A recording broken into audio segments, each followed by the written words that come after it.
tardy to the party, and that's totally fine. We get it. It's Sunday morning, but thanks for joining us today.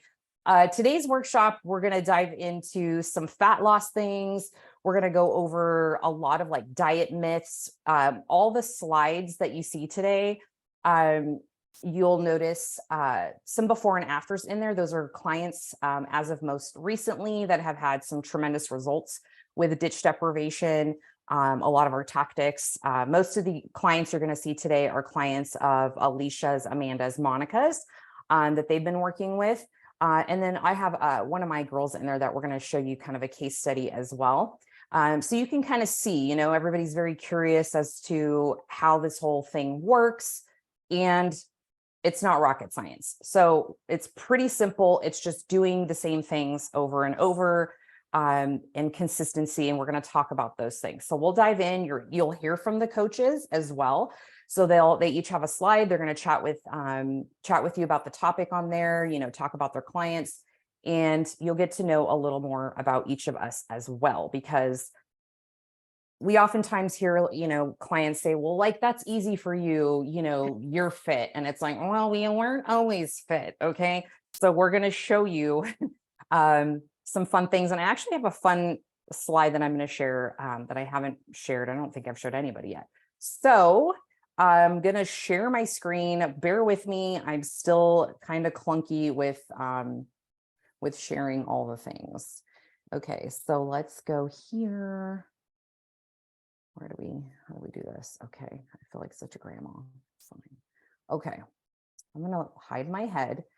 And feel free at any point, if you have questions, plug them in the chat box and I will pop in there. So today's topic, 10 things to stop doing when you are trying to lose weight.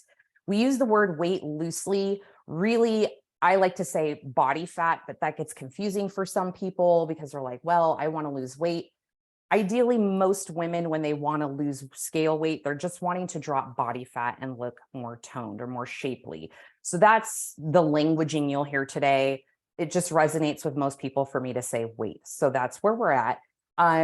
Real quick, if you have your phone handy, unless you're watching it here, if you want to follow us on Instagram and come be our besties, we share day-to-day stuff that we do that ties in line with this workshop today. All of the coaches here. So feel free to screenshot this and maybe add us as friends. We love to, watch your journeys and also help you along your journey as well by just the things that we do day to day. So hopefully we're already friends. If not, that will make me a little bit sad, but go find us over on the gram. Okay, today, what we are in for. Hopefully this is going to be interactive and fun.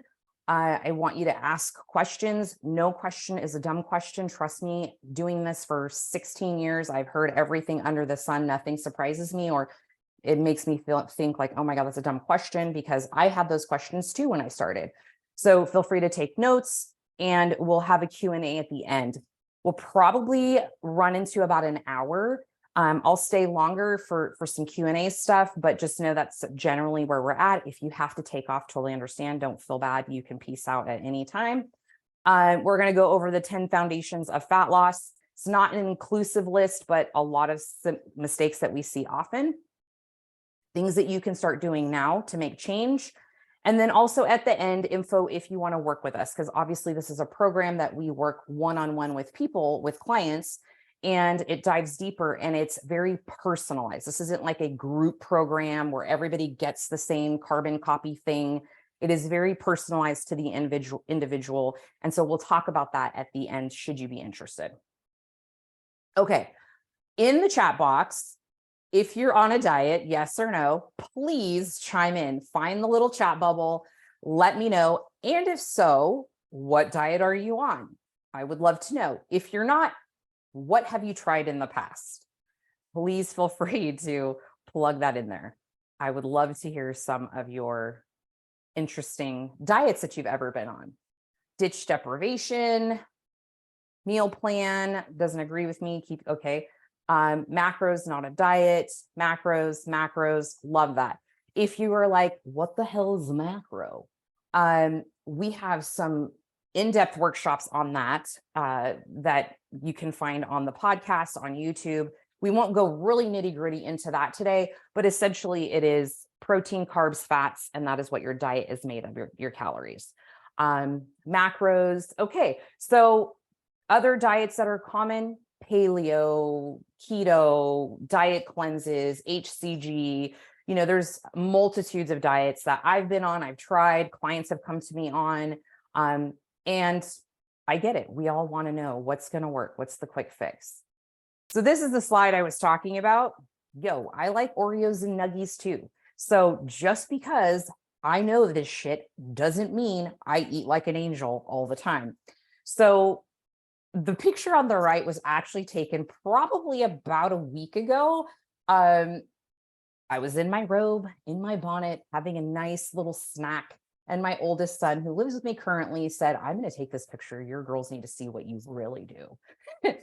And this is balance, friends. This approach we're going to teach you is not all like one way. It has to be all in, right? You're all in an angel, or you're just like eating like shit. This is like navigating the middle and finding balance. So we teach you how to be able to not feel guilty, like eating some nuggets and I had gluten-free Oreos. They're healthy, right?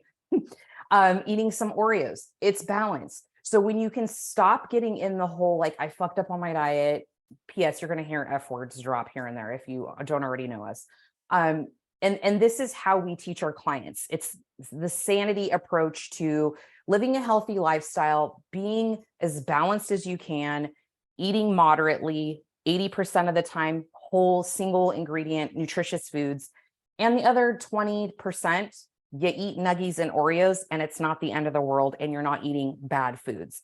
All food is great. You just have to know how to balance it out. Okay. No suffering needed. For those of you that aren't super familiar with me, I'm just going to give you a couple slides on an intro. On this left photo, I was in the hospital because my gallbladder was about to explode with hundreds of gallstones. I was in there for a week because I was living on a diet of extra greasy double quarter pounders with cheese. That's a thing. And Taco Bell for most of my high school career. Okay. And so I ended up in the hospital eating lots and lots of fatty processed foods. My parents did not raise me to know how to eat like green things or healthy things. And I would, essentially just diet hop here and there. And it was just disastrous for me. On the right, this was last summer or the summer before. When I'm not in prep, I'm eating 80% of the time whole ingredient, like single ingredient foods. I eat Oreos and nuggies occasionally. I eat out. I've had 3 dining out meals this week, and I'm in a mini cut. In the summer, I like to go into a mini cut now that I'm not competing, and I'm still doing those things. But I understand how this process works, and we're hoping to eventually create a ripple effect for women to understand that it is not an all or nothing approach. Again, on the left, a great picture of me and 200 pounds. And you can see in that frame, I'm eating Doritos. What you see on that tray is cookie dough and Portuguese sweetbread. That was my diet right before my gallbladder wanted to explode. So essentially now I eat, again, same thing, rotating my fat loss goals. I'm not always in a cut. You should never always be in a cut, even if you have 100 pounds to lose. Your metabolism isn't going to continue to cooperate with you should you do that. So this is how we teach our clients. We have to rotate those goals. No food for me is off limits. I know how to work them in. I know how to make concessions for the other meals. Should I have Oreos and nuggies? And I understand that it takes time, and I'm not going to drop 10 pounds in 2 weeks and keep that off sustainably. I've obviously competed multiple times. The women, the coaches on today's call, they are also athletes as well. So the reason why I share this with you is because we have done the extreme part of this process, right? I like to tell people I'm a professional dieter. Like, to get on stage like this, you have to know every single calorie that enters your lips. And I have tracked to extreme diligence, down to how many ounces of water, everything like a spreadsheet to get shredded for stage. So I understand the process from being a lifestyle client and not wanting to look like that to looking like a plastic trophy. This is not sustainable. We do not coach our clients to eat this way unless they are indeed athletes, because that is a goal. And this was no easy journey, right? I had to unlearn a lot of bad habits, but in that process to stage, I started to understand food, its effects on my body, my performance, my aesthetics, and a whole host of other things. And that's why I felt compelled to create this program back in 2016, 2017, as far as Ditch goes, to also have that effect on other women.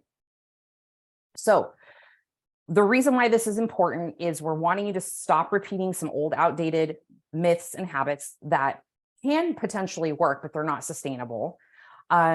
This approach, while it is slower, it is the tortoise route, right? Because you're not going extreme. You ideally will be able to sustain that to achieve faster results, because you're not ping-ponging from like this crazy strict diet for 4 weeks and then you go off the radar for 3 months. This is more of a lifestyle approach and a sustainable approach. We want you to stop searching for fad diets. There's nothing out there that's magical. I've lost probably hundreds of pounds in my lifetime, regaining and losing and trying all the things. And there is no magic bullet. Okay. So this is about creating balance and avoiding the all or nothing approach, which I know is very challenging because growing up, we've been ingrained to just do these 1,000-calorie diets. That's the only thing that works. And then you feel like a failure when you can't stick to it. So who's ever been on a low carb diet? That is generally that is generally what we see the most, is people just want to slash all carbs. And, realistically, how long does that last for you? It's very rare that you can sustain that for very long.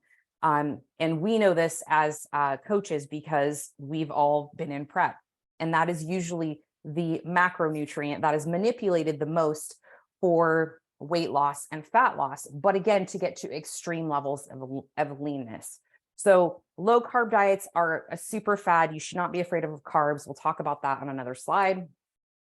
But first, I'm going to introduce you to the coaches we have on the call today. So if you can see the whole grid, I'm not sure if you can, but Miss Coach Ish, she can raise her hand for you. Alicia's competed several times as well. She's a trainer at our studio. She's also a competitor. She's been a nutrition coach for years. Overall badass. She's competed in bodybuilding, powerlifting, cheerleading. If you don't already know, she's also my daughter. She was into all the things, but again, she had to learn this process too. She wasn't, initially as a youngster, I wasn't feeding she was raised on chicken nuggets and government cheese, WIC cheese. If anybody's familiar with the government assistance program, this is how I raised my kids: fish sticks, milk, cheese, and whatever apple juice and whatever else they gave me for free. So she had to essentially relearn all her diet habits too. Very picky child. She will also, I'm sure, agree with you, but she has been teaching women this process. She learned through me, through bodybuilding, through the experience, and she is on the team as a dish deprivation coach. Oh, oops, I'm skipping ahead. Okay, Coach Amanda, also Coach Glitter, podcast co-host of mine. She's been on my team. Well, she's been with me in my life for 10 years. I can't get rid of her. And I don't want to, but she is a competitor. If you don't already know, she was once almost 300 pounds. I'm going to move my face over here. I don't know if you guys can see that, but she was once almost 300 pounds. For those of you that don't know, Amanda's not a tall person. She's like barely 5 feet tall. So she was living some unhealthy lifestyle habits as well, but she is a macro wizard. She's been doing macros for a very, very long time. And she's been able to maintain a healthy body weight outside of competition, because I always want to preface, competition is not a realistic thing for us to maintain. So when you see us not shredded like that, it's not because we got fat or we're out of shape. It's just, that's not normal. So we are, essentially in the same boat where we're sustaining a healthy level of body fat. It doesn't affect our training. And this is our approach, is flexible dieting. Okay. And then we have Mighty Mouse Coach Monica, who is also a tiny little thing as well. And a lot of you who are at the studio probably didn't know, but Monica was almost 200 pounds herself. I think she's barely 5 feet as well. As you can see in these pictures, clearly she was living a lifestyle that was going to catch up to her. She got it under control. took charge of her life, fitness, nutrition, has been a personal trainer for years. She's been on board with us at Venus for a minute, and she's also coaching clients in ditch deprivation as well. So all of us have been there. Okay. And she's going to be 45 next week, I believe. So, it's not impossible. I think we hear that often, that, oh, I'm this old, it's too late, I'm, this and that. And it's like, no, we're proving people wrong on the daily. And some of my clients, which you'll see here, that it doesn't, once you're over 40, that doesn't mean all hope is lost. Okay. Old dieting myths: carbs are the devil. You need to lose XYZ pounds. Like, oh, I need to be the weight I was in high school or on my wedding day or in college. That was a different version of you. So we just need to leave that in the rear view mirror. You're creating a new version of yourself that is not going to look like that person. And it shouldn't, because it's no longer you, especially if you've had children and, just the aging process and everything. And so you really have to create a new vision of what you want yourself to feel like, look like, and embody in the process of any kind of transformation that includes fitness and nutrition.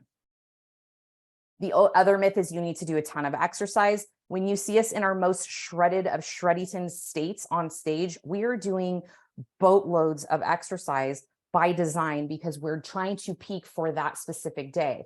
But we're not going to be doing 3 hours of exercise outside of that, because that's not sustainable, and neither is that physique.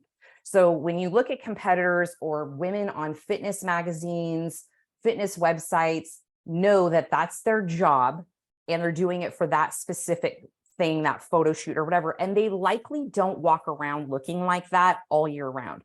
There are some outliers to that, some people that are naturally like metabolically gifted and things of that nature, but most of the time they don't walk around looking like that. Okay. The other myth, and one that we hear often, is, well, I was bad because I had Oreos, I had nuggies, I had a shamrock shake, whatever. You don't have to be eating clean 100% of the time to get results. So that is, those are things that we cover often. This is one of my clients right here. This is actually an older picture of her. I need to update this one, but this is Tina. She's going to be 56 this year. She started with me. She's an athlete. She's going in to compete in her 5th show, but she started with me and there was absolutely zero desire for her to step on stage. It absolutely freaked her out. And she started with me as a ditch deprivation client on nutrition first. And I kind of like wrangled her over to the dark side to compete. And now she loves it because her body is completely transformed. And even when she's not competing, she looks fit, strong, healthy, and she like has a totally different lifestyle. Okay. So in the chat box, let me know why you're here today. Number 1, 2, 3, or 4, or 5. You've heard about ditch. You're curious. Number 2, you've dieted before. You usually give up. You want some simple tips. Number 3, you're dieting, have dieted, but you don't typically get the results. Did I say 6? I meant number 3. Oh my gosh. Hello. Number 4, successfully dieting, but also could use some knowledge. Or number 5, you're bored, procrastinating, and you're just avoiding adulting today. So you're hanging out with us. Let's hear it, my friends. Okay. Lots of number 4s, more knowledge. Love that. Continuous learning, dieting, don't get the results you want. Nobody's just bored. Okay. Kate's just bored hanging out with us because she's avoiding adulting. Sonia too. Hi, Sonia. Okay. So I ain't mad about those things. So it's, it's across the board. All right. Now, again, before we dive into the 10 things, there's a few things you have to understand. And we keep drilling this in, we keep saying it over and over because it's the truth. And this is what works, right? All diets work. I know you're like, but wait, you just told me not to do these diets. Yes, they will all work. It's just, what can you realistically stick to when you're in a calorie deficit? So when you're on a diet, what can you realistically stick to? So if you're going to diet and you want to, your friends all want to go out to Mexican food and you're like, oh, you avoid situations because you're on a diet or you're on a keto diet. And you're like, what the hell am I going to eat? I love chips and salsa, right? You can diet and do a diet in moderation and have chips and salsa. Hello, I did yesterday, and still be in a calorie deficit. It's just how do you want to get there and what is going to be the easiest, most sustainable, and least stressful. Okay. The second thing is, most everybody, men and women, children. Children actually have a mechanism that they understand fullness and they typically stop eating, but we generally eat more than we think. Portion sizes are huge. Restaurant portion sizes are huge. A lot of people who fail with tracking macros or dieting in general is because they are like, yeah, that looks like a half a cup of rice. That looks like 4 ounces of chicken. And indeed, in restaurants, things are way overdone and way over proportioned. And so a lot of times this is what gets people stuck, is because, we love to dine out. We love convenience. We love DoorDash. And even if you're ordering healthy things, an abundance of those healthy things can also put you over your calorie threshold if you're trying to lose weight. So generally, this is a huge one. This is probably the biggest problem I see coaching women in the past 16 years is they think they're eating less than they truly are, and they just kind of stay stuck. And then the third one is something that we talk about a lot because we're also personal trainers, is you burn a lot less calories than you think, right? I know your cute little smartwatch is saying, oh, I burned 700 calories, or the display on the treadmill or the elliptical is saying this thing, but generally speaking, you're burning a lot less than you really think. So when you start an exercise program, this is just a side rant, when you start an exercise program and you're pissed that exercise program isn't working, you have to remember that workout is probably, give or take, depending on what you're doing, about on average, an hour of your day. It's the 23 other hours of your day that are going to make the biggest impact on your transformation, your results, your fat loss, your weight loss. And that includes a whole host of things of which we're going to talk about today. Okay, so let's get started. We're going to talk about avoiding diet pitfalls and losing fat. All right, so just another little reminder, nothing changes if nothing changes. And I put this slide here because if anything today, there's something about consuming information and like knowing versus doing. Oh, like I know, I should be, I know these things, but I'm not doing.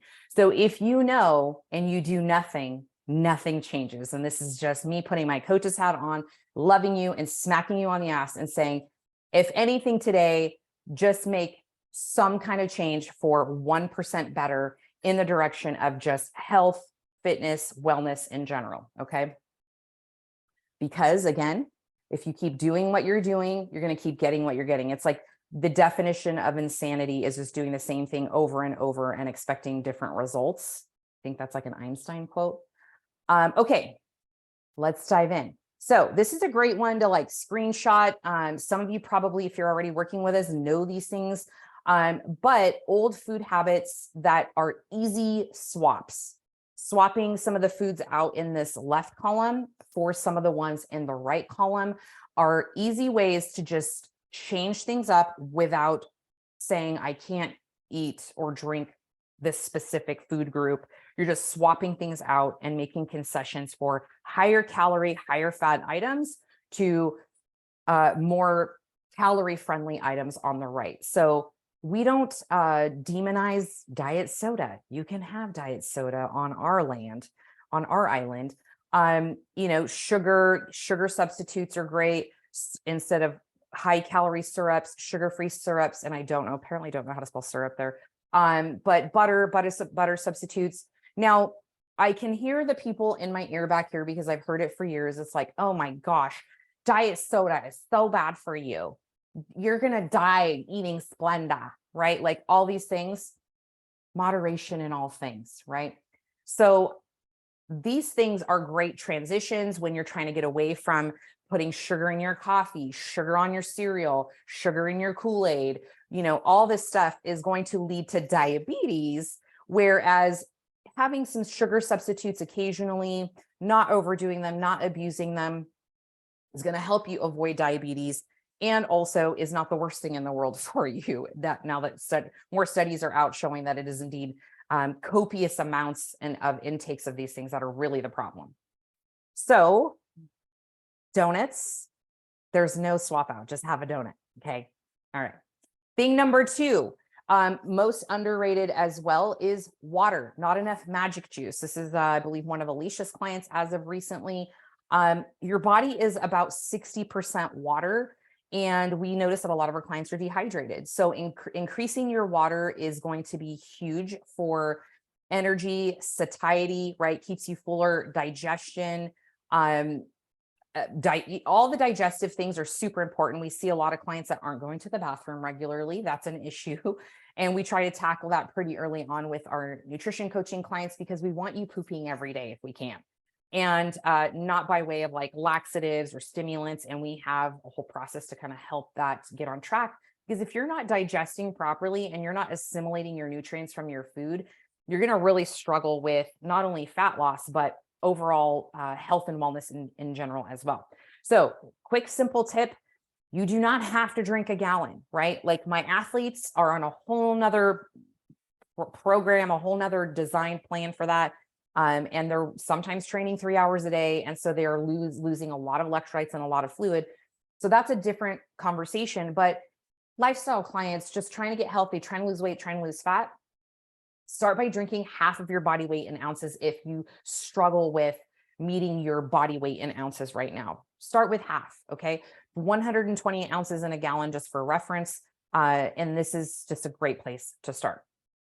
Okay. Thing number 2 is burning the candle at both ends, AKA running on little to no sleep, right? So with ditch deprivation, with all of our clients, we work on multiple things. It's not just here's your diet, here's your macros, this is how much cardio you're doing. It's like we ask a series of questions every single week when you check in. And one of those is how much are you sleeping? Because it's also a very underrated fat loss, weight loss tool, because when you're lacking in sleep, and you can see these arrows here, they're all kind of pointing because this is a domino effect. When you don't get enough sleep, it's going to affect your hormones. Insulin is a hormone. It affects your insulin. It spikes your cortisol, which we want cortisol, but we don't want it too high. And then it also impairs certain metabolic functions with lack of sleep too, which then leads to low energy. When you have low energy, what happens? You get hangry. You make irrational decisions generally around food. Food is your fuel, right? As far as for energy goes, just to be an everyday functioning human, not even just for exercise. So you're likely going to eat more. If you eat less or you sleep less, you're going to typically want to eat more. Now, you also have to think of it this way, right? Some people wear it as a badge of honor. Like, I'm up at 3 a.m. every day and I stay up and I don't go to bed till 11 or 12. And I only, I operate on 3 or 4 or 5 hours of sleep. And it's like, well, it's not ideal for all the reasons I mentioned before, but also the longer you're awake, the more time you have to spread your calories over that time period. So not even just the sake of the hormonal situation, but the fact that if you're in a deficit, you're trying to diet, you're watching your calories or whatever, you're in a fat loss phase, and you're trying to spread 1,500 calories over 14, 16, 18 hours, that's a challenge, let me tell you, because I've had to do that before and it's not fun. So sleeping is your friend, it's your ally. And then also with lack of sleep, it's going to increase cravings, right? I know we deal with that a lot, is, cravings and things of that nature, which will likely drive you to want comfort foods, high carb foods, right? Because energy comes by way of carbohydrates. So that's why sometimes cravings get kicked up. And then you eat your feelings, right? And then you're like, damn it, I ate the pantry late at night because I was up at 3 and it's 10 p.m. Everybody went to bed and I just ate all the snacks. So sounds simple. And I know that it's not for some of us, especially if we're ingrained in our routines, but who has children here? Show of hands, right? If you have children and you let them run amok and they have school the next day, what the hell are you going to deal with in the morning? A shit show, right? So we are just big babies. We're just babies and big bodies. So we need to also have bedtime routines, trying to go to bed and get your circadian rhythm like balanced out and regulated, going to bed at the same time, trying to rise at the same time, and just incrementally working your sleep up little by little, a week at a, like every single week, trying to do that. That's a great start. This is one of my clients that she's actually going to be competing in 2 weeks. This is Claire. I've been working with her. She's on the East Coast, and she's in Delaware, I believe. Anyhow, for thing 4, I felt this was a really great image for you guys to see, because she's down about 50 pounds and we've been working together for over a year. So that's less than a pound per week that Claire has lost on average. Doesn't mean it's happened linearly. And I actually have a video on the ditch deprivation page, which I'll share with you guys at the end, where I go through her account in detail and I show you like the back end of the portal and like what you can kind of see with ditch. But just to show you the graph of her results, it's sustainable for her to maintain this. Post show, we'll have her put on some weight and get her out of a diet phase. But we've done this very slowly and it went in phases, and she was patient. When she signed up for me, she said, eventually I'd like to do a show. And I said, okay, well, if you're willing to do the work, I'm your person. Let's do this. We're going to knock this shit out. And we did it in phases, but it was not a steady decline this way, right? It was zigzags and peaks and valleys and all the things. And when she could have very well given up, some weeks when the scale goes up 4 pounds, 5 pounds, she travels a lot. Her husband's a pilot, they're always all over the place. And she knows that it's going to affect the scale. And we just keep going. We don't let that take us too far off course. Okay. You do not need to keep cutting more and more calories and adding more and more exercise. We've done this by way of diet cycling. And we also knew that, when she signed up, she was 200 plus pounds on the left. And I believe today she's like 160, maybe, no, she was 210 here. So we knew that it was going to take some time. We weren't going to try to lose 50 pounds in 3 weeks or 3 months. So it was a process. And in the process, you can see on this side, she's maintained a lot, and she's a natural athlete. She's maintained and actually put on muscle in this process. And this is what we do. We don't want you to drop a shitload of weight in 3 months because you're going to look like a melted candle, and you do not want that. Okay. So be fucking patient. That is the next one. All right. This next one is actually Alicia's client. So I'm going to let her take over here, but this is number 5, which is slashing calories too low. So I'm going to let her take the wheel. Hi guys. Good morning. I hope we're all doing well. Okay, so this is Miss Miriam. Miriam and I started working together. Actually, tomorrow will be 1 year. So this photo on the left was her, and she just really talks about it now, how she couldn't even look at the camera when taking these first before photos because she just did not feel good in her body. This was completely uncomfortable for her. And here on the right, every 2 weeks, every week, I get to see her smiling face in her check-in photos, and she's feeling incredible. So things we don't do, slashing calories too low. If you start your calories at 1,000, 1,300, even 1,400 calories, where do you go from there? Okay, because when you start your calories, something we like to do, we like to start them up higher. That way we have some wiggle room, right? Because if we start you at 1,300 calories, all your macros and such, and then we start going through this process, your body gets acclimated to these macros, this set of calories at some point. Where do we go from there? We're not going to expect you to eat 1,000 calories in 12 hours of your day. What's that going to look like? It's just not sustainable. Okay. So we need to start a little bit higher, and your body needs time to adjust to these calories. Getting on a consistent basis of eating whole foods throughout the day. Whole foods are just going to be more nutritious for you, obviously, but they're a little bit more dense. So you're going to be a lot fuller eating like 300 calories of chicken and vegetables and your sweet potatoes or your carb versus like one protein bar or even like a McDonald's meal that was quick and easy to grab, but that's 500 calories and you're hungry in the next hour or two, right? So eating whole food meals all throughout the day and letting your body get consistently used to these calories. And then dropping calories too fast. So say the scale doesn't move the first week, like the first thing most women want to do is, oh, I need to drop my calories lower. Nothing's working. The scale's not moving. That is not necessarily the case. Okay. We want to stay there and let your body adjust. Again, your body needs time to adjust with these hormones. So dropping calories too fast is just going to bite you in the butt at the end of the day, because again, where are you going to go? You're going to run yourself ragged. And then guess what? You're going to eat the pantry and then go out the next day and say, oh, the diet's over. I'm going to eat whatever I want this weekend.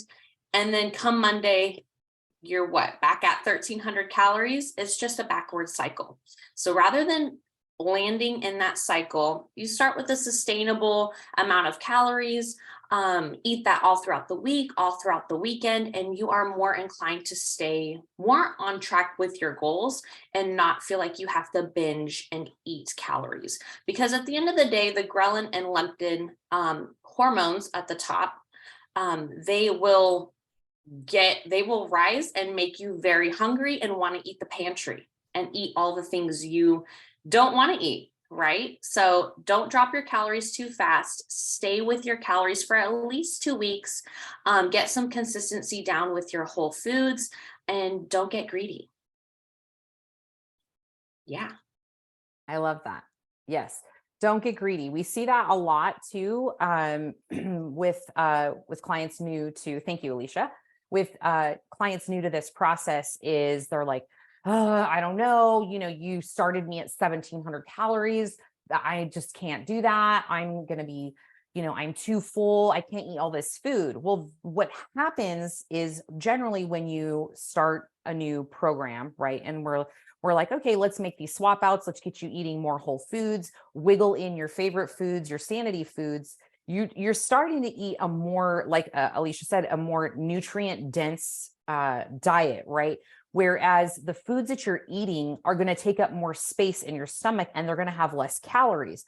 So that's why people freak out and they're like, oh my God, I'm going to get fat. I can't, this is too much food. I'm so full. I'm bloated. And we have to essentially baby step them, pet them a little bit and tell them it's okay. You don't have to eat all that food. You don't have to force it down. But with time, your hunger hormones will adapt. And they'll anticipate, those whole food calories. You'll start to get hungry for your meals, your whole food meals. And quite honestly, your taste buds change. So for the better, right? If you start to go back to your old way of eating super processed foods all the time, or junk foods, or, high calorie things with lots of cream sauces and fried and battered and all that stuff all the time.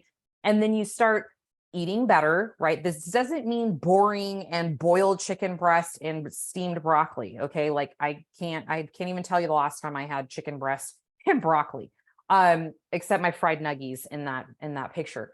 But this is like, it's relearning how to eat better. And even if you're restaurant dining, which we have tons of like fast food meal plans and restaurant dining meal plans in our ditch deprivation portal for you to have ideas, you start to retrain your taste buds. And then when you go back to eating the old way that wasn't serving you health-wise, body fat-wise, it's almost too much. You notice it immediately. You feel like shit. And your digestive system is usually unhappy about that. And it's just overall, you realize, wow, like I didn't realize I felt like shit because I just felt like shit all the time. And then we start changing things, and then you go back to your old way for like a minute or whatever, because we're humans and that's, we backtrack and make mistakes and all the things. You do realize it was not worth it. Okay, next thing is that you rely solely on the heckin' scale. I leave this picture here because this client was, it's been some time. This is Kim, but this is just a 5-pound difference. Okay. She on the left was doing absolutely zero exercise and eating lots and lots of fast food, and then brought her over to the other side, the dark side of weight training and exercise and cleaning up her diet. And she's a small person too. She didn't have a ton of like scale weight to lose, but she lost 5 pounds, but her body composition was different.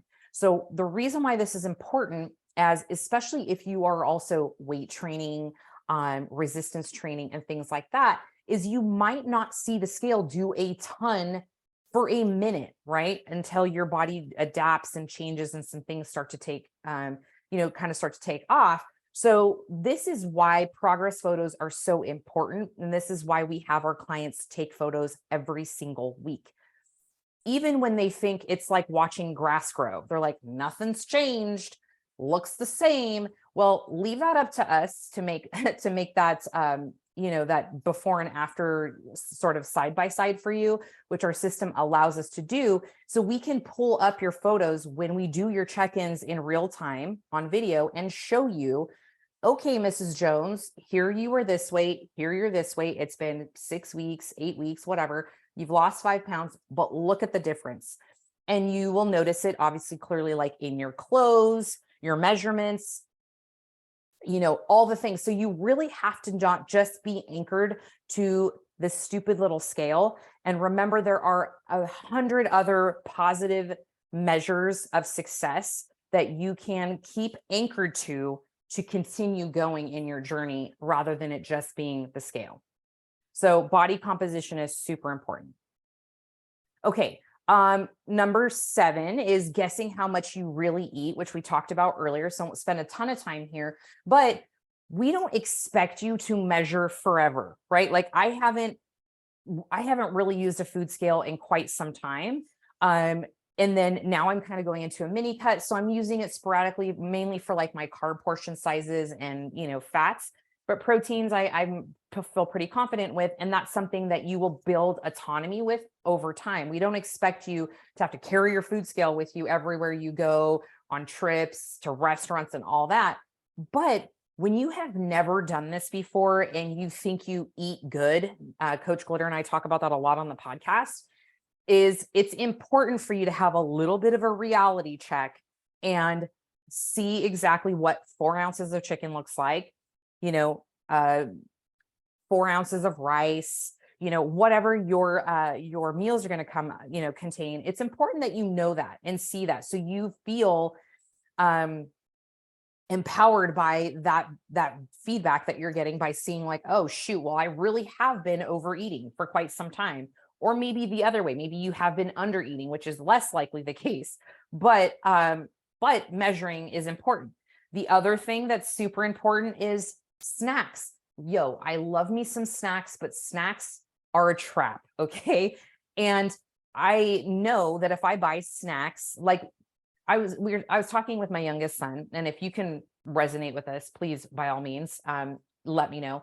But we're an ingredient house here. We're not a snack house. We're an ingredient house. So when you come to my house, if you want to eat something, there's ingredients and you have to make something. Okay. It's less likely that you're going to open up my pantry and find snacks. If you do, it's going to be shit I'm not going to really be excited to eat a whole roll of rice cakes. Okay. Unless I'm 2 weeks out from a show. But I've got rice cakes in, protein bars. I bought some gluten-free Oreos last week and they've been here and I've been having 2 to 3 after dinner and I'm fine. I don't feel the need to eat the whole sleeve because I'm not, glorifying Oreos and they're this like demon food and it's cheating or whatever. And I'm like 2 or 3 and I'm great. It like kills my sweet tooth. I put them away out of sight in a pantry that I'm not opening all the time. And sometimes I forget that they're even there. So snacks, BLTs, which we just made that acronym for bites, licks, tastes, and snacks, they all add up. So this is an important part of understanding fat loss and weight loss is the calories in need to all be accounted for and figured out. And it's not that difficult. It's not as hard as it maybe sounds. And then this will help you also figure out what your maintenance calories are. So if you track for a week, pretty on point and diligently, and you lose no weight, you can look at this and say, okay, well, I've been eating about 2,500 calories a day, right? Like you're not trying to intentionally diet. You just want to know, what am I doing? What calories are maintaining my weight right now? This is actually very helpful for your coach when you start, because they can say, okay, Mrs. Jones, well, you've been eating 2,500 calories. You're maintaining 175 pounds. So guess what? We don't have to put you on a 1,200 calorie diet because we can just shave 500 calories off and voila, you're in a deficit at 2,000 calories because we've now cut 500 calories off every single day. There are 7 days in a week. That's 3,500 calories, and 3,500 calories equals a pound of fat, or about how much a pound of fat has in it. So this is how we reverse engineer this process for you and help you get there. But we have to know, like, where are we starting? And even if you do this on your own, this is how you should start to set up your diet strategy. Okay. Thing number 8 is excessive cardio.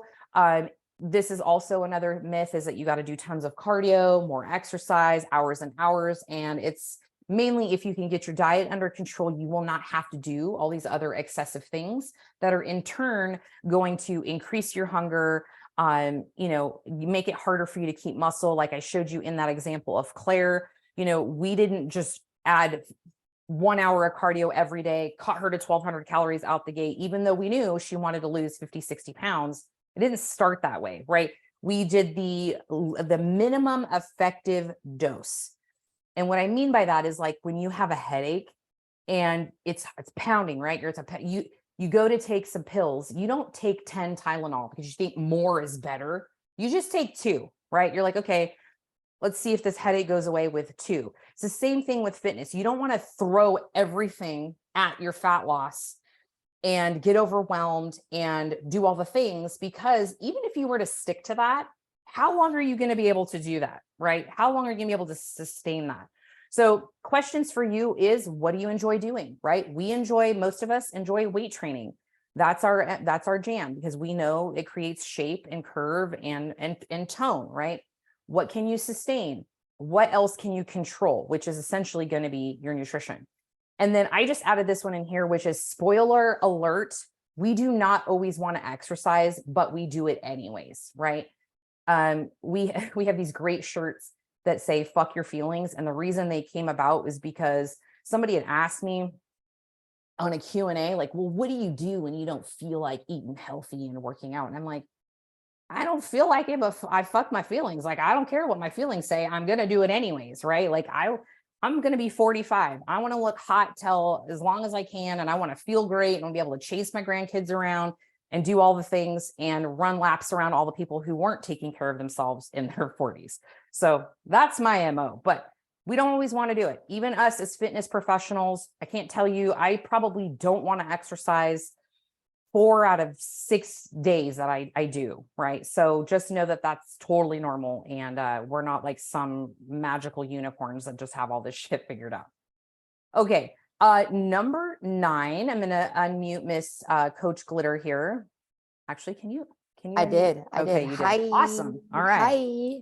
Okay, so thing number 9. So this is my lovely client Tanya. We love her. We actually have her in the studio as well.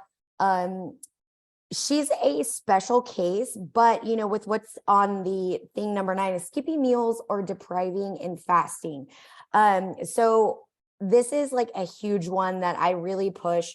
I think a lot of the times what happens is people want to be like, okay, well, I need to eat less, so I'm just going to put more time in between my meals, which causes hunger. Okay. I don't know what you call it, but I call it the hunger monster. If I do not have my breakfast at a certain time, a snack, a lunch at certain times, like, I look at food and I'm like, oh my gosh, I need to eat that right now if I wait too long. So with what happens is, you wait in between your meals, like running on more like 4 to 6 hours in between. And then when you get to that next meal, what you want to do is you want to binge eat, or you overeat, or you have your meal and you're just like, oh my gosh, I'm still hungry. What am I going to do? And then me personally, if I stay in the kitchen, I continue to eat. So what I do is I have alarms. It sounds a little aggressive, but for me, if you guys hear on the podcast too, typically about 30 minutes in, my little snack alarm goes off and I'm like, ooh, it's snack time. So, typically those are planned, and that is overall to keep me from eating more calories than I need to. As for example, have you ever gone to the grocery store hungry? I don't know about you, but I end up going down all of the aisles that I typically wouldn't, the ice cream aisle, the cereal aisle. And I'm just like looking around and I'm like, ooh, like that ends up in my cart. And that goes to show, as Diane said, it's easier to be an ingredient house and then let the snacks be the ones that you're not going to want to binge eat on. For me personally, there's a lot of the times, even as of right now, I don't have nut butter in my house. I have avocado guacamole in my house right now because I don't know about you, but I'm not going to just sit with a bowl of guacamole and eat it to my face. Okay. It's definitely something that Not unless you have a bag of chips, which you won't have. I don't have in here. It's going to turn into what? Avocado toast. It's going to be rice cakes with, guacamole on top. And I don't think I'm going to eat a whole sleeve of those. So, it's just really, you fall into the pitfalls of leaving too much space in between meals. You run through the drive-through and instead of getting, a chicken salad, you're like, ooh, I'm going to get 4 tacos and the French fries. And then you're just like, I am so hungry. You want to eat all of that. Okay. Another thing too, is this is going to make your hunger hormones be stable, right? Typically, if you're eating throughout the day, we were also talking about on one of the other things is that, you want to keep these steady so you are not feeling over hungry. When you start eating the good foods as well, you notice you can't eat as many calories as you thought, right? So for me, that's like just basically keeping things stable is one of the easier habits, for me to keep me on track. Love that. Yeah. And back to her point about like going to the grocery store hungry, this is kind of just like a side note or bonus tip is grocery shopping when you are in a good mindset, you're not hungry, you're not starving. And also being very honest with yourself about the things that you're bringing into your house and whether they're for like the kids or this or that. Because I'm not saying we shouldn't like allow our kids to have fun things and all this, all that stuff. I get that. But when you're buying certain things and you're like, ooh, I love that too. And I might like, that might be my thing. The other day, for example, I was having a moment. It's PMS week. Let's just be real. And the snack monster just was like, just at my ear. And I was in the kitchen and I was like, I really hate that the responsible me grocery shopped because the irresponsible me right now wants something absolutely terrible. And I just ended up having like a rice cake with almond butter and jelly. It was like my fake peanut butter jelly sandwich. And like, it got me through. I surfed the urge to like eat a bunch of dumb shit. I didn't order anything on DoorDash. It was like, well, we're an ingredient house. This is what I bought. And this is what's going to happen today. So yeah. Sorry, I didn't want to. No, you're fine. Another But it's thing- true. I told you that. I've told you. I that. know. No, I was there when you said it the other day. Yeah. I was like, this is an ingredient house. Yeah. Okay. But like, so when you do, I have 4 kids in this house. Okay. I have 2 big kids and I have 2 little kids and they eat everything and they're all rails. Okay. There's like no weight on these kids. So what I do is when I buy them things, they have a different part of the pantry that I do not open. I do not get in there. And if you see me in there, I'm probably getting some trouble. Yes. Yes, I agree. All right, let's move on to the next one, which is going to be Coach Monica. All right. Hello, Hey. Monica. Good morning. Good morning. Good morning, everyone. So I'm thing number 10, strict dieting programs. So there are so many diet programs out there. There's the keto diet, and I'm gonna go down this list, but there's nothing wrong with the diets. Okay. So I want to get that clear. Everyone has a diet that they pick and choose to do, but our goal is what's maintainable, what's achievable, what are you going to be able to continue with. There's the Weight Watchers diet. I know it's not on the list, but a lot of people do that. That is a diet that is focused on calories, which I believe is okay, because you're going to be starting off with counting calories. But the thing is with Weight Watchers is it's only calories. You're not counting your macros. Macros are super important. As Diane mentioned, your macros are going to be consuming of your proteins and your fats and, you know, all that good stuff that goes along with it. We also have the keto diet, which is a very, very low carb diet. In actuality, it's not something that you should probably continue for even over 6 months.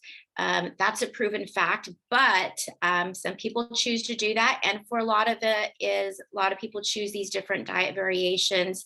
It could be maybe for health benefits or whatever reasons they choose to do it.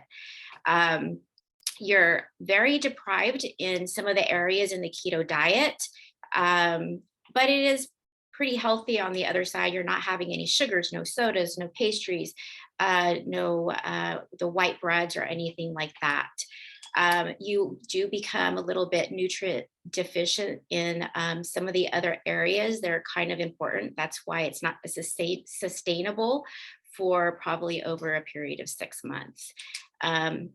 You do lose a lot of weight in the beginning with all these. You tend to lose a lot of water, inflammation, but again, not sustainable. You also have the paleo diet. That is a very restrictive diet. In some areas, it's a pretty expensive diet to follow.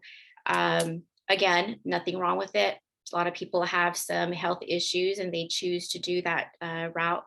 And some people can stick to it and because it's very strict, but again, it's not a macro-based diet as well. Then you're also going to have different detoxes. People use detoxes in different variations with teas. There's the fastings, there's different types of cleanses, many, many different types of variations of ways to lose weight.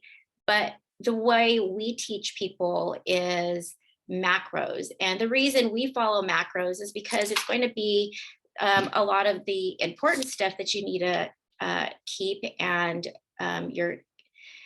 every specific person has a different set of macros to follow. There is not macros that is specific to everybody. Everyone has different reasons why they need to follow certain diets. Some of them are they're very goal specific. Some people just want to live a healthy lifestyle. But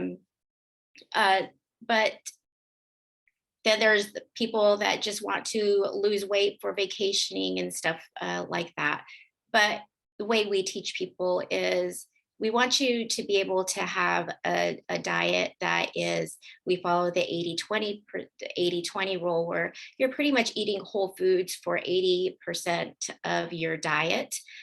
So you're eating a lot of healthy, sustainable foods. The other 20%, you're going to be wanting to go out to dinner and doing, having those healthy, non-healthy snacks, as Diane had mentioned. But in the end, you're going to start learning how those unhealthy things make you feel. And your body's going to start thinking in a healthier aspect of what should I have eaten and what's going to make me feel better and what's going to keep me satisfied and control my hunger. So again, the macros are very individualized per person. But in the end, you just want to stay on track, eat a good, healthy diet, something that you're to be able to enjoy with your family, a lifestyle, and that's literally just following macros. And again, macros are individualized per person because everyone has different dietary needs on weight, height, and all that good stuff. So like I said, none of these are, I'm not going to talk bad about any of these diets, but we're more about what is something that you're going to be able to maintain and something that you're going to be able to use on a daily basis and also get the benefits that you want from them. Love that. Thank you, Monica.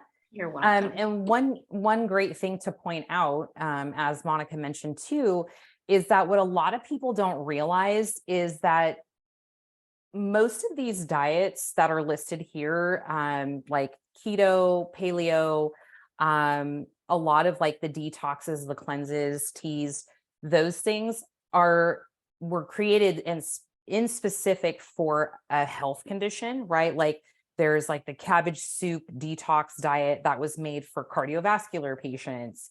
Keto is oftentimes geared more for diabetics.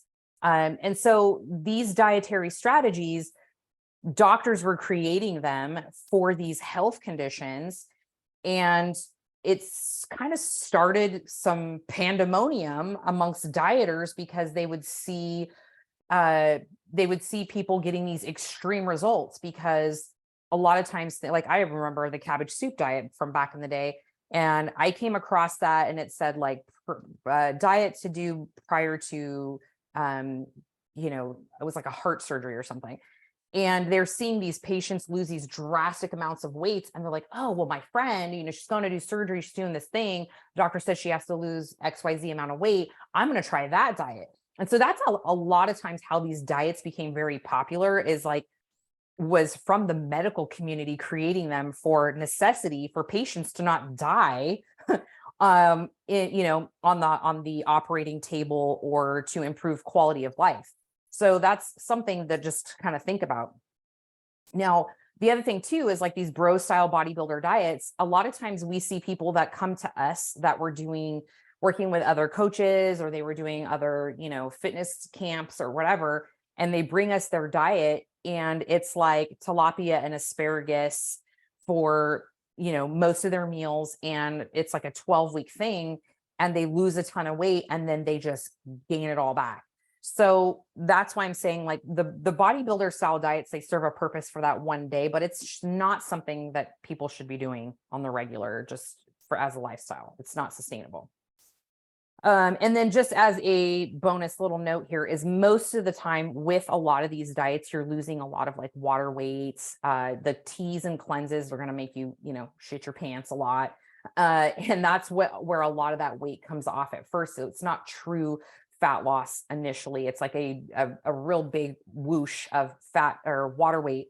And then it's generally pretty hard to sustain that. So what did you learn today? Would love to know. One thing that you learned, maybe something you're going to change or add. If you want to toss that in the chat box, that would be super helpful. Or maybe you just knew all these things too. In that case, we love that. We're going to do some Q&As too. So feel free, if you thought of something or you want to plug something in the box, would love to go over that. Okay. And then last but not least, and then Q&A, we did get some that you guys plugged in through when you registered. So I was going to see if there was a couple there to go over that we maybe didn't touch on today. But again, tomorrow is the last day for ditch deprivation. We open this up usually a couple times per year. We won't be opening it up again until late summer. So our coaches have a nice healthy roster of people that they're working with. Just to give you a recap on ditch deprivation, this again is not a group program. It is very individualized. You will sign up with a coach who will look over your intake stuff, right? You'll submit photos, measurements, scale weight. You answer a ton of questions about your current lifestyle, everything from like supplements you're on, what you're doing for fitness, all the things. You need to have this much experience with anything, right? You do not need to know how to do any of this stuff. We work with women, in their mid to late 60s who are just like, hey, I don't know what the hell I'm doing. And they're getting it, they're understanding it, and they're changing their quality of life as well. So you don't need to know anything. Okay. And as soon as you get through that process, your coach will, quite possibly want to get on the phone with you to chat further if there's some more details they need to make sure that you are on the same page with your goals. And then they will set you up with a strategy that works, because not everybody is going to be suited to do macros right out the gate.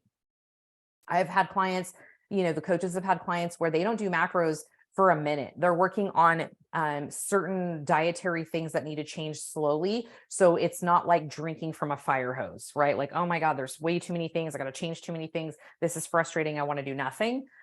So sometimes that means we start clients off with like, we're just changing breakfast this week. We're going to stop you from having a mocha frappuccino and, cake pops for breakfast at Starbucks. And this is what we're going to try to change, right? We're going to maybe 4 days this week, you're going to do this little breakfast thing that we've come up with. And then the other days, have your mocha frappuccino and your cake pops, right? It's not like a all or nothing approach. So it's very tailored to this specific individual. Everything is done online. I'm going to link up the portal so you guys can check that out. But essentially, you'll see we walk through the whole back end, or I walk through the back end of the portal so you can see exactly how that works. We upload all your documents there, if whether that's your supplement list, cardio assignments, frequently asked questions that we get. There's a whole host of things in there for you to check out. So you're not like, oh, I don't know. I'm going to Jack in a Box because this is where we go after my son's basketball game. And I don't know what the hell to order. I usually get, whatever their burger is. There's a multitude of options for you to go like, oh, this is easy. Great. I'm going to print out this meal plan. There's meal plan samples as well for you to go off of. But the magic in the program is that you are checking in online with your coach every single week. You are uploading photos every single week. You are answering about 10 questions every single week that tell us how your previous week went. How much cardio did you do? How much sleep are you getting? Did you enter everything into MyFitnessPal? If you're not doing that, are you following your meal plan? What questions do you have? Are you on your period? Because that matters, right? What supplements are you taking? There's a whole list of things that encompass, that are all encompassing when it comes to your results. That's not just, did you stick to your diet, right? How much are you weighing? So it's way beyond that. So that is ditch deprivation. Of course, if you have any questions, plug them in there below. The link is venusfitnessstudio.com/programs. You can check it all out there. You can also, register there. You can choose your coach, fill out all the information. Now, there's no specific start date. We are just closing enrollment tomorrow. So if you're like, I really want to do this, but I have vacation, spring break, or we're going here, we're going there, and I can't start until May 1st or, whatever, totally fine. That's totally fine. Let's just get you secured, signed up, signed you to a coach. So that way, when you are ready and you are just off to the races. So, and then we have some of our lovely clients chiming in as well. Love that. Elsie says, I highly recommend ditch deprivation. I've been on this program for years. I've learned so much and have had amazing results. Yeah, actually, Elsie started on ditch deprivation, and she's going to be doing her second show this year. But she's been working with me for some time, and it was a process. She can tell you too. I remember looking at her food logs when she started, and it was like corn dogs and mac and cheese, right? So, and that's not to hate. You guys clearly see I love Oreos and chicken nuggets, but it's a process, and we take you there, step by step. So that is your fat loss workshop. I did have some Q&As. I'm just going to skim over them. If you want to plug anything in the chat box, feel free. Amanda, if you want to unmute, or any of the other coaches and answer any of those, go for it. I am just going to read some of these here. So, how do you motivate yourself to focus again on yourself and your health? So in reality, I think we get away from like taking care of ourselves because we have to take care of everybody else, and all of the other things seem so much more important. However, what we tend to notice is that once we start taking care of ourselves, all of the other things that need to be taken care of actually go into like getting better, because you're taking care of yourself, and then everything else kind of like snowballs into this thing to where it's like, okay, now I have a great hold on this. These are just the schedule that I'm on, and just baby steps, like we talked about just now, is like maybe start with your breakfast. and then realize, like, wow, I don't feel like I want to gnaw my arm off by lunch. That's like that's a huge step to just start. I think what happens, like you said, whenever we want to like remotivate ourselves to like start doing the things, we try and do everything all at once. And it's like a fire hose. So, start with the baby steps. Maybe you just want to make sure that you're getting 30 grams of protein in the beginning of the morning. How do you do that? One egg and, some egg whites is going to get you there. Make that be your first habit. And then once that becomes easy, you just start adding things on one at a time instead of feeling like you've got to do all of the things the first day. Love that. So true. Baby steps. Jeanette asked in the chat box, it sounds like Jeanette is possibly a coach. I'm not sure exactly where you live, Miss Jeanette, but she says, I'm having, and I'm reading this because we deal with this all the time. And, as you ladies are here, I'm sure you can probably resonate with this feeling as well. So she says she has 2 clients that essentially have a few good weeks with their habits and their diet, I'm assuming. And when they don't drop weight, they start with this isn't working. I want you to drop my calories and my carbs. And she's asking about how to approach these types of clients. Well, if you haven't already noticed by spending an hour with me and the coaches, is we set the expectations right up front. I'm telling you right up front that do not expect miracles to happen in 3 weeks. We're not going to blow smoke up your ass and tell you that that's how this works, because it doesn't. And if you want that, we definitely are not the coaches for you, right? And I am completely 1000% confident in saying that. I probably 10 years ago could not have. But you also have to give a little bit of tough love to your clients and say something along the lines of, I often will tell them, it did not take you 3 weeks to get to where you're at, being unhappy in your body. It probably took years and years of neglect, and it is not all going to be solved and answered in 3 weeks.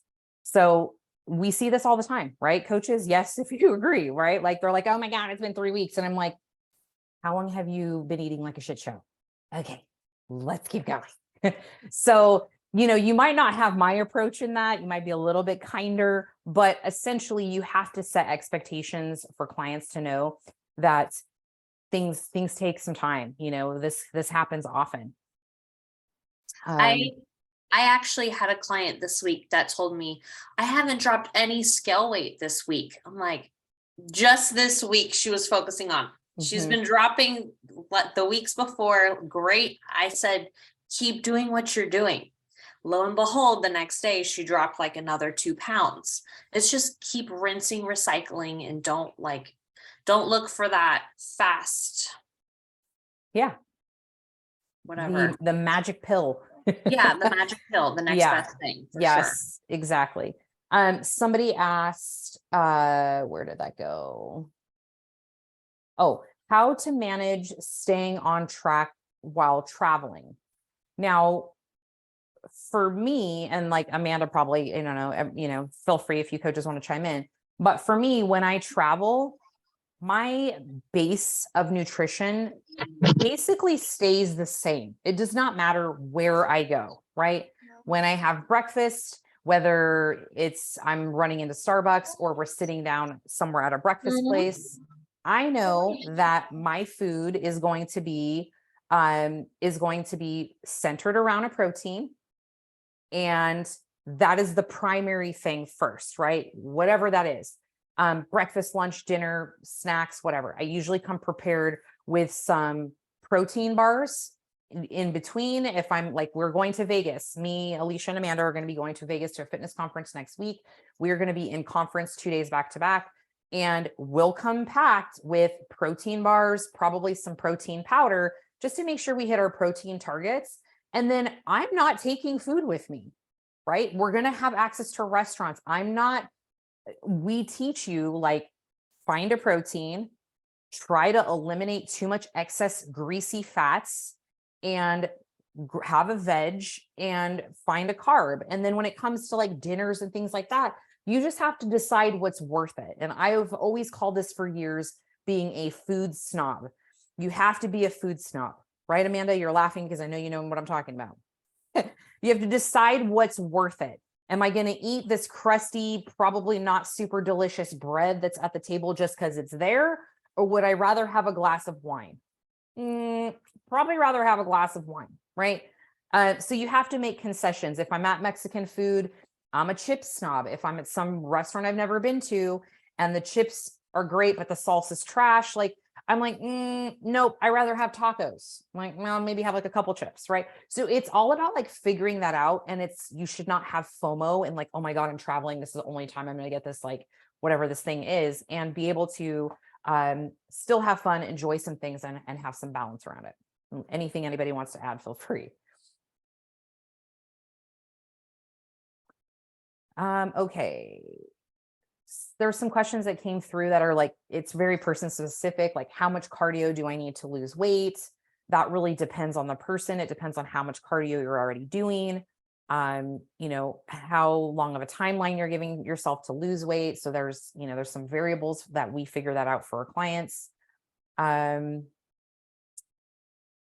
then somebody asked, which I think was a good question, that's it kind of it depends answer, but can you please talk about how easy it is or how little it takes to shift your body out of fat loss?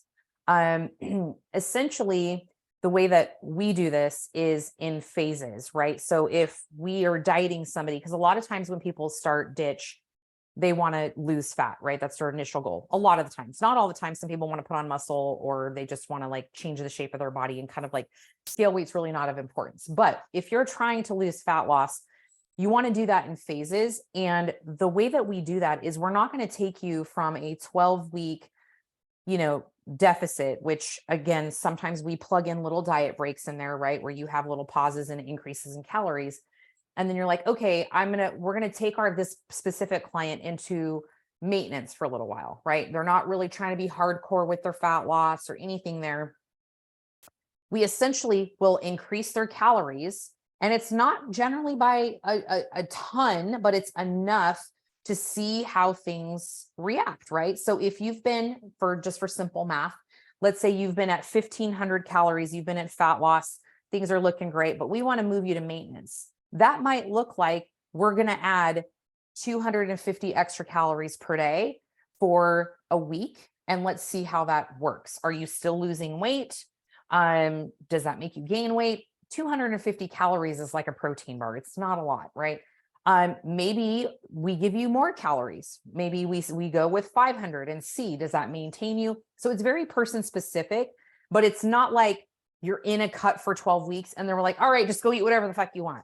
It doesn't happen that way, right? Because then you're just going to go 2 steps forward, 5 steps back. So it's a process. And like my client Claire that I showed you, that's exactly what we did. We put her in cuts. We took her out and put her at maintenance, which just meant increase her calories to kind of keep her at that weight, see how much we could continue to increase her food, how much her metabolism would not push back and put on body fat. And then we stayed in that sweet spot for a while until it was ready to go into another phase of fat loss, right? And I usually like to work people's calories back up to just person specific, sometimes 2,000 calories or more, and see if we could get that without putting on any body fat. So hopefully that makes sense. I know that's going a little into the weeds with the strategy, but okay, we're going to go 2 more questions.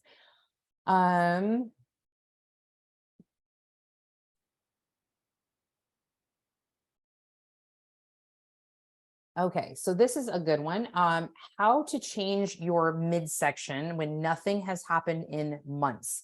This is the area I want to improve. 5'4", 170 pounds. And then she gave her midsection measurements. So something that you have to understand with fat loss, it's like a paper towel roll, right? As you lose weight, you tear off one sheet, the roll eventually just gets smaller and smaller, right? So your body, I can't just be like, body fat away right here, right? Like it just doesn't work like that. It's like a paper towel roll. Like as you lose weight, you guys get the analogy, right? Shake your head if you see what I'm saying here, right? Like your body gradually gets smaller. All right. The thing that you have probably zero control over is where that's going to come from, because genetically, wherever that body fat lands for you is going to be the last place, the body fat, probably the area that you dislike the most is going to be the place where it comes off the last. For me, it's my midsection. For some of my girls, they have super flat midsections and it's in their lower half, right? So it honestly just depends on genetics. And the only thing you can do is keep going in terms of your, your strategy. And eventually when your body fat gets low enough, that body fat will dissipate. But you also, realistically speaking, like walking around with a 6-pack is not normal. Okay. That is not normal. I've had it happen, close to 20 times in my life for stage purposes. And it's gone in like a week. So, so just know that wherever you hold body fat, that is likely going to be the last place where you hold the most body fat, where it's going to come off. And most of the time it is genetics that tell you exactly where that is going to be. Okay, one more. There were some really good ones here. This is just kind of a funny one. Ridiculous question here. What brand of underwear do you wear that does not show underwear lines through the shorts? I am still on that hunt. We've got we've got Amanda, who is team no chonies. I am not on that team. But if anyone has some suggestions, I love the Victoria's Secret. They have like a thicker waistband. I just settled on those. How many years have I been in this fitness game? And I bought, 10 pair because they're the best ones that don't roll and move around and all that. And honestly, like it's, they're underwear lines. It's fine. I think we worry about some stuff that probably we don't really need to worry about sometimes, Convert to the no choni gang. That is, these girls are team no chonies. I am not on that team. Listen, there's like a level to going to the no choni dark side. Okay. If you're starting your journey, seamless in the front at first. Okay. Seamless in the front. If you need a little something in your booty cheeks, get the one with the scrunchy butts. And then you can kind of like work up to like a seam and then so on and so forth to like real clothes. There's levels to it. Yeah. I'm not on that level. All right. Thank you for your contribution to the choni game, to the choni conversation. Okay. 2 more questions and then I promise I'm done. First one is probably going to be the easiest, most straightforward, which is somebody says, I am on a thermogenic supplement. And for those of you that are like, what is that? It's basically a fat burner, probably an over-the-counter fat burner. And a lot of times those things, they raise your basal metabolic rate. They kind of help you burn more calories at rest. But she says here she's on a thermo supplement and a consistent routine, but her diet is shit. Help me. Ain't gonna do anything if your diet's shit. Stop taking the thermogenic and get your diet in check. Right. So it does not matter. You can buy all those fun little fat burning pills and diet pills at GNC or Vitamin Shop and all that. But if your diet is shit, it does not matter. It does not matter at all. You can work out 6-7 days a week, 3 hours a day and be in prep or whatever. And just think because you're working out so hard, you shouldn't be, gaining fat or why is your body not changing? The thermogenics. And that's why it's like a lot of people think like bodybuilding, when you do bodybuilding and you're on like, physique enhancing drugs and steroids and this and that, it's cheating. You still have to do the work. You still have to do all the same work that you would have had to do not doing those things. They just, I guess accelerate certain things, but they're not going to get you where you want to go if your diet's shit. And then the last one, this is probably best for the coaches too, to chime in, is how to manage your hunger in the middle of the night during prep, but could also be like, if you're in a diet phase, a lot of times we're not used to being hungry, right? And that's something that you can adjust to. It's not the end of the world if you're hungry. You're not going to die, right? So I think we're so ingrained by like, oh my God, I'm hungry. I need something like right away. And that's something that we've had to learn as athletes is that, bitch, you're not hungry. Drink some water. Okay. You just want a snack because it sounds good. So it's a lot of mental training when you are trying to, you know, achieve a goal or lose body fat. So Alicia looks like she has something to profess over here. It is a little uncomfortable at first when you're not used to feeling hunger and you have that hunger signal of like, oh, I'm actually hungry. But a little hunger is good, especially when you are in a diet phase. Okay. A little hunger is good. It means things are working, things are shifting. But that's where also having a bedtime comes in handy because you need to take your ass to bed so you don't go rummage the pantry, the kitchen, whatever. And get used to just feeling a little bit of hunger. You're not going to die. It'll be okay. Yeah. Amanda, you want to add in anything? Yeah. I think too that like, let's go back to my alarm situation. If you are that's eating perfect. Yep. dinner hella early, like I ain't like hating on you having dinner at 5 p.m. However, you're gonna be hungry some sort of time in the middle of the night because that's a lot of hours depending on when you wake up, if you know you're gonna be feeling hungry. But also with that being said, stay your ass in bed, drink some water, and go back to sleep because it's nap time. Yes. And honestly, Monica, so Coach Monica she out of the four of us is the only one in active prep right now, in competition prep. So she's going to be on stage in, remind me, 8 weeks. Yeah. So she's dealing with this right now too, right? How's that going for you? Oh, sorry, I muted you. My fingers moved too fast. Oh, that's okay.